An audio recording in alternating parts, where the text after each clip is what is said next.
So the next thing is to look at your strategy. Okay, so as far as your strategic options are concerned, basically, after we've determined what our objectives, what our goals are, which direction should we move in?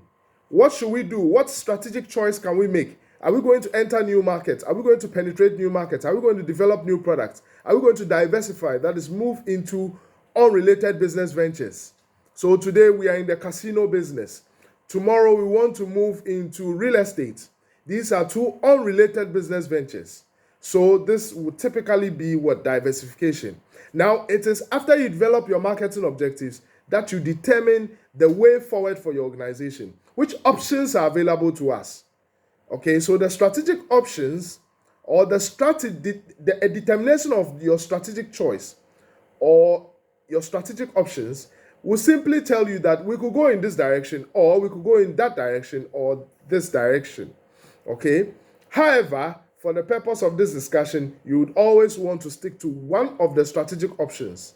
You may start off by discussing the options available and then zoom into one. So, for example, Ansoff's Matrix recommends 4 strategic options available to organizations.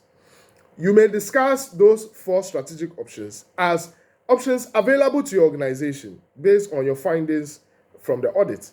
However, you pick one of them and then state that as the strategic option that you're going to work with, because it will be difficult to pursue more than one strategy at any material point in time. Okay, so you pick one strategy, you determine your STP approach, that is how you undertake your segmentation, your targeting, your positioning. And also you determine your tactical mix.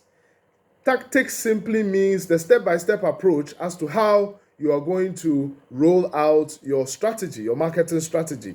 So your tactical mix is basically made up of the elements represented in the 7 P's. Okay, the 7 P's, what is commonly known as the 7 P's or the 4 P's in marketing, where you have your price, product, place, promotion, people, physical evidence, and processes. Okay, so for the 7 P's, we would use that to determine how we'll roll out our strategic option. Now, for these, what exactly would you do there? You determine if, for example, our strategic option was to develop new products or product development. Then what it means is that we would determine the new price points for the new product we're going to develop. And the product, we are going to speak to the product specification, that is the new product specification. Are we going to beautify it? What would be the kind of sophistication surrounding that new product? What would be the aesthetics? What kind of colors are we going to use? Okay, if we're going to develop individual brands, what kind of brands are we going to, or brand names are we going to put out there? Okay, all of these will be determined under the product. When it comes to people, what kind of people or staff are we going to employ? Okay, how are we going to train them? All these things will be determined under the tactical mix elements.